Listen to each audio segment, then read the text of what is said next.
All you are welcome and namaskar. Our today topic is greetings and manner. कि हम किस प्रकार से लोगों को मिलते हैं और मिलते समय उनको क्या कहते हैं और बिछुड़ते समय क्या कहते हैं। जब हम डिफरेंट टाइप के लोगों को मिलते हैं उस लेकिन हर एक से हमारा जो बात करने का जो ग्रीट करने का जो तरीका होता है वो डिफरेंट होता है। सपोज दैट हम अपने पापा से मिले या हो सकता है उनके समकक्ष कोई दूसरा मिला, तो उनसे बात करने का जो हमारा तरीका होगा वो अलग से होगा। और हम अपने यंगर ब्रदर से मिलते हैं, उसके फ्रेंड से मिलते हैं या फिर अपने फ्रेंड से मिलते हैं, तो उनसे जो बात करने का तरीका होता है वो डिफरेंट होता है।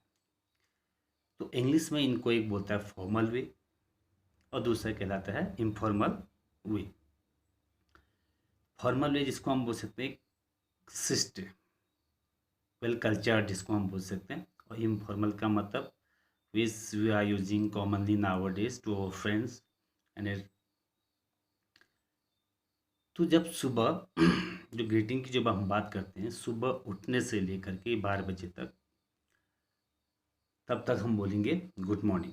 कब? मिलने के समय, जब हम मिलते हैं किसी से। अब जब हम मिलते समय बोलेंगे गुड मॉर्निंग। अब जब हम उसी 10 से 12 बजे के बीच एक बार मिले, उसके बाद हम जो है कि उसके बाद अलग हो रहे हैं, विदा हो रहे हैं, तो that time we will use good day, good bye, bye. इससे भी काम चल जाएगा। अब 12 बजे के बाद से लेकर के जब 4 बजे की जो बात आती है उसमें हम मिलेंगे, तो उसमें क्या बोलेंगे? उसमें बोलेंगे गुड आफ्टरनून। गुड आफ्टरनून मिलते समय, फिर छोड़ते समय फिर वही बात, गुड इवनिंग भी बोल सकते हैं या फिर गुड बाय भी बोल सकते हैं। तो फिर आती है बात रात्रि की। जब रात्रि में हम मिलते हैं तो मिलते समय ऐसा नहीं कि रात्रि तो हम स्टार्टिंग में गुड नाइट बोल दें, नहीं। रात को पापा का फ़ोन आ जाता है, सपोज दैट 9 बजे फ़ोन आया, हमको लगा कि रात होगी, हमने स्टार्टिंग में बोल दिया गुड नाइट, तो that time you will be wrong. तो जब रात में किसी भी समय जब किसी की कॉल आती है, कोई मिलने के लिए आता है, तो मिलते समय हम बोलेंगे गुड इवनिंग। और जब छोड़ते समय, because that is night time, तो उस समय हम बोलेंगे good night.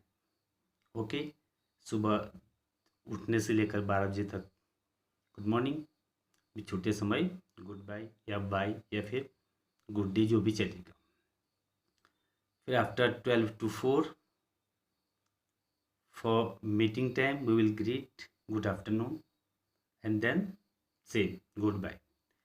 And evening time and night time while meeting we will greet with the word good evening and say good night for living time. ये तो हो गया, ये छोटी सी चीज़ें। अब जो बात आती है, सपोज दैट हम मिल जाते हैं, तो मिलने के समय हम बोलते हैं कि हाल चाल पूछ लेते हैं। तो फॉर्मल तरीके में हम बोलेंगे how are you, how do you do, how are you doing. ये सब चीज़ें, इनका मतलब कि how are you, how do you do, how are you doing, इस सब का मतलब है कि आप कैसे हैं। और इसी को अब जब हमने ये पूछा या किसी ने हमसे पूछ दिया, तो हम उस समय बोलेंगे I am fine and what's about you, I am okay and what's about you. ये सब हम इसके जवाब में देंगे। किसके? जब कोई हमसे पूछता है या हम पूछ देते हैं, जो भी है, तो ये सब चीज़ें। अब इसी को जो इनफॉर्मल वे में जो हम बोलेंगे नाउअडेज, जो बहुत से लोग यूज़ करते हैं मॉडर्न टाइम में, hey what's up, how are you, how is what's your life, ये सब चीज़ें। तो ये इनफॉर्मल तरीका, और जो इससे पहले मैंने बताया इसको हम बोलेंगे फॉर्मल तरीका। तो सपोज दैट फिर और चीज़ें भी आती हैं। सपोज दैट हमने किसी का काम किया और उसके बदले उसने हमको बोल दिया थैंक यू। हमको थैंक यू जब बोला तो इसका मतलब ऐसा नहीं कि हम चुपचाप से बैठ रहे हैं।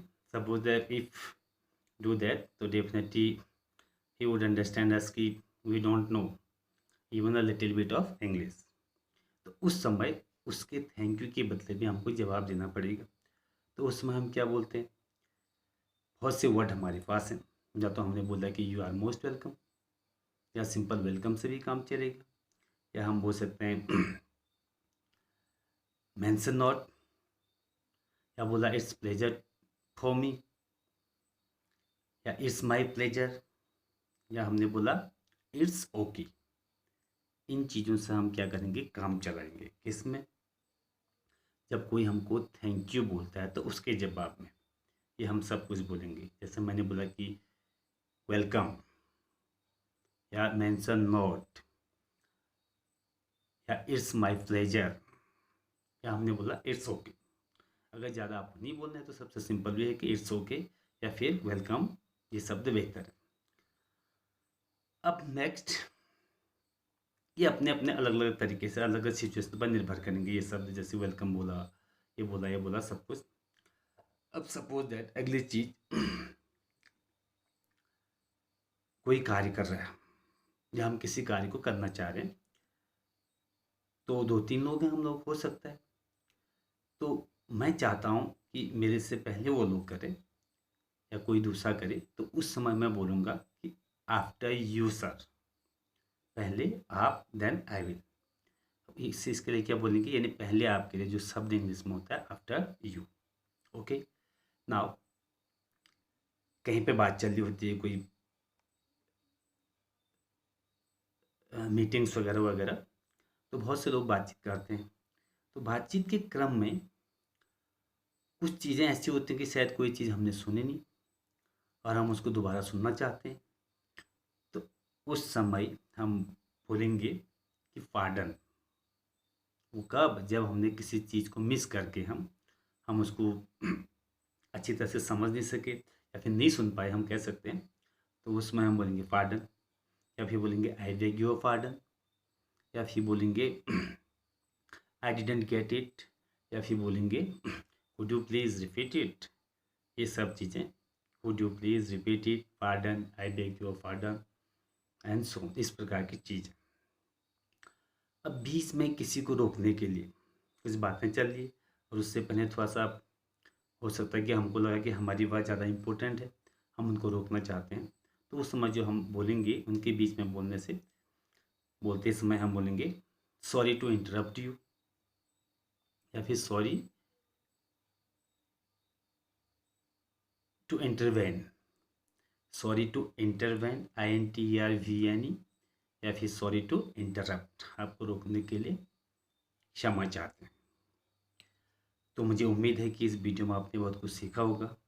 ये चीज़ों का आप यदि डेली की डेली रिपीट करते जाएंगे और ये डिटरमाइन करिए कि since today we have to speak only on an English, whether it is completely wrong, ये चलेगा सब कुछ, but one thing we have determine that कि since today we have to speak only on in English. यदि आप इस channel के लिए अगर नए हैं तो कृपया इस चैनल को सब्सक्राइब करिए। जब भी कोई वीडियो देखते हैं तो इसको लाइक और कमेंट ज़रूर करिएगा। धन्यवाद।